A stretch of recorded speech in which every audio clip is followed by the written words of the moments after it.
Le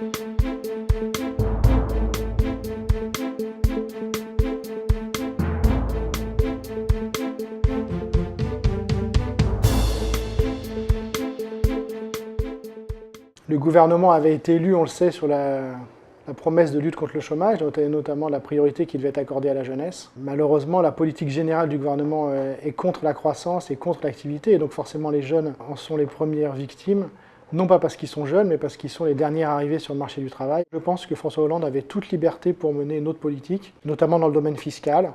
Il n'a absolument pas suivi les préconisations que Thomas Piketty avait fait pendant la campagne électorale, et pourtant Piketty avait montré avec d'autres qu'il y avait possibilité de redistribuer les revenus et de créer de l'emploi en luttant contre les inégalités. Les critiques autant de droite que de gauche de la construction européenne de ce point de vue-là, à mon avis, sont erronées. Il serait parfaitement possible de mener une politique de gauche, du type de celle que préconise Syriza en France. Il n'y a rien qui l'empêche.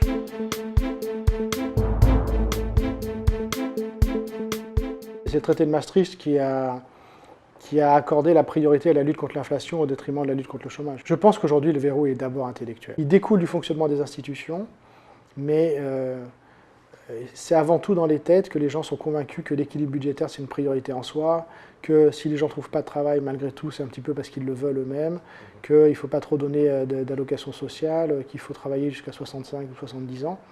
Il y a tout un tas d'idées fausses qui sont enracinées dans les esprits, y compris notamment dans la social-démocratie, ce qui laisse assez peu d'espace politique pour avoir des voies alternatives. Il y a eu un tout petit moment keynésien en 2008, il y avait des titres dans la presse, on disait nous sommes tous keynésiens, c'est le retour de Keynes, voire c'était le retour de Marx. Les gouvernements ont agi très vite et très fort et plutôt très bien pour sauver les banques, pour éviter la crise de l'euro sur les marchés financiers. Mais par contre, il n'y a pas eu de politique qui a été mise en place pour lutter contre le chômage. Et au contraire, on peut dire qu'il y a des politiques qui sont favorables au chômage, qui ont été mises en place, qui sont toutes les politiques d'austérité en Europe.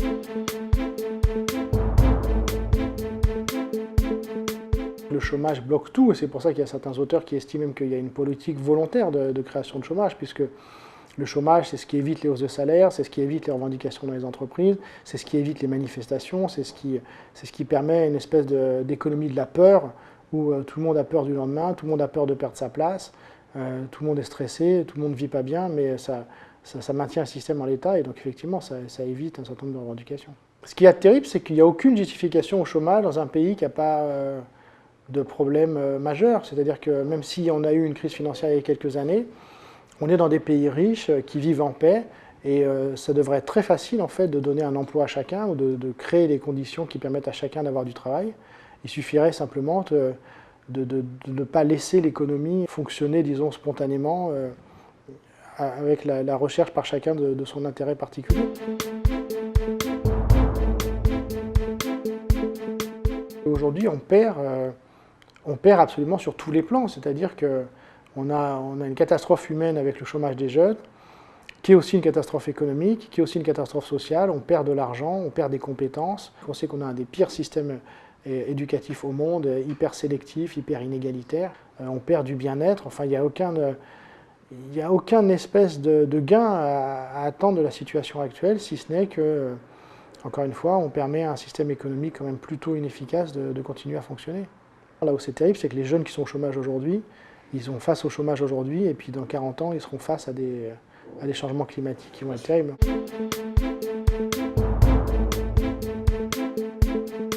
Faire rentrer la professionnalisation à l'école. En France, on est vraiment beaucoup trop en retard là-dessus. Je pense qu'au lycée aussi, on devrait voir ce que c'est qu'un contrat de travail, comme je pense aussi qu'on devrait voir ce que c'est qu'un contrat d'assurance ou un contrat de logement. Enfin, je pense qu'on devrait apprendre tout ça, parce que la vie est vraiment incroyablement compliquée et dure pour les jeunes, et qu'il faut les équiper de plus en plus pour être capable de trouver leur place sur le monde du travail. De la même façon, il faudrait qu'on arrête d'être aussi nuls sur les langues. Il faudrait faire en sorte qu'enfin tous les jeunes gens sortent du système universitaire en maîtrisant, ou en parlant en tout cas correctement, 2 langues étrangères, etc. Je crois vraiment qu'il y a beaucoup de choses à faire de ce côté-là, mais il faudrait complètement changer l'école, valoriser les élèves, être beaucoup plus patient, tolérant, apprendre vraiment à vivre ensemble. Je pense qu'il y a beaucoup à faire, mais vraiment beaucoup à faire du côté de la fiscalité. La fraude fiscale est massive dans notre pays, l'évasion fiscale est terrible, les hauts revenus payent moins d'impôts que les bas revenus.